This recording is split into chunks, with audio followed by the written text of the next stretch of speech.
Today on How It's Made. Pewter Flasks.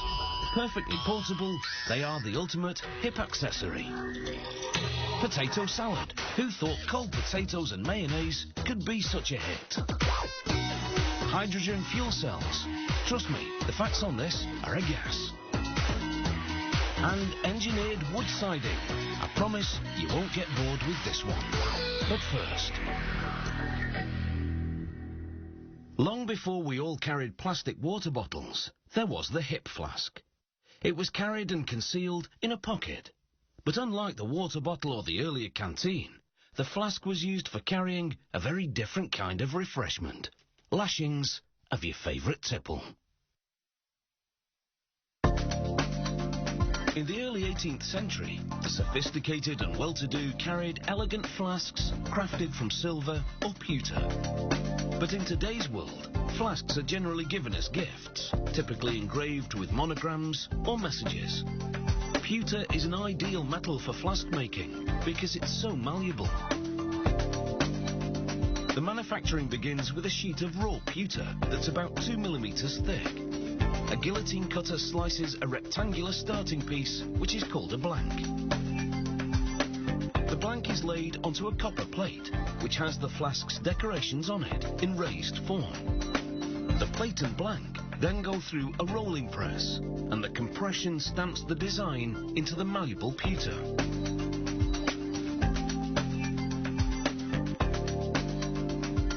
The decorated blank goes into a hydraulic press, fitted with forming dies, and in a single strike, the blank is shaped into half a flask.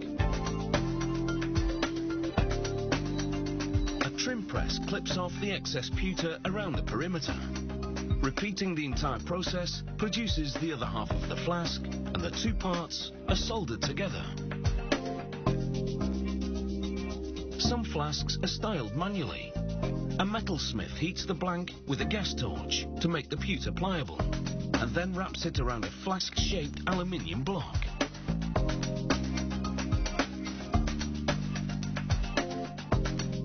He hammers the adjoining edges flat with a wooden mallet, and fuses the edges by running a line of pure tin solder down the entire length of the joint.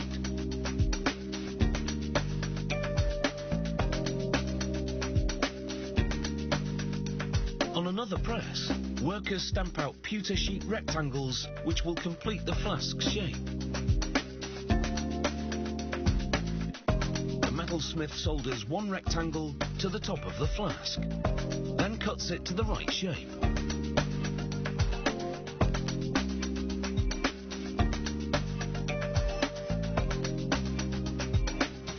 A pewter thread is then added to make the cap.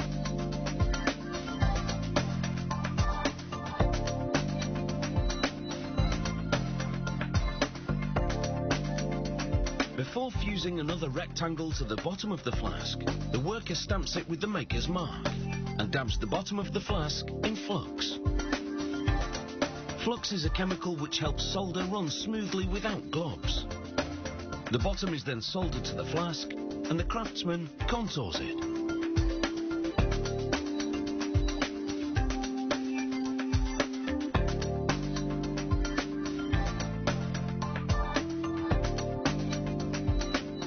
Next, he puts a drill through the cap thread and bores a hole for filling.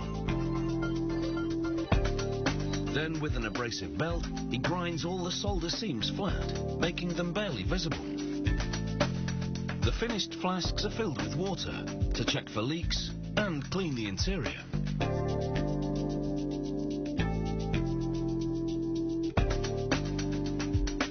Pewter caps are then screwed on.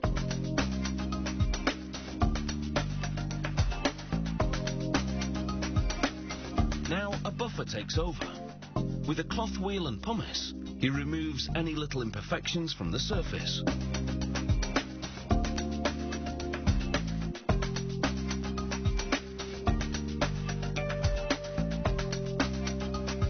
Once the buffing's complete, the flasks go through a wash cycle to clean off pumice residue.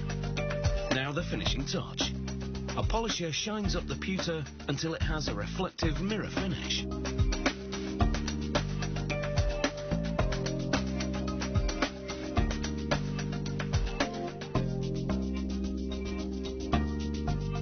The flask is then emptied of any water that's still left inside, readying it for its new role. No longer concealed under clothing ready for a crafty sip of something, these modern-day pewter flasks are meant to be seen and treasured.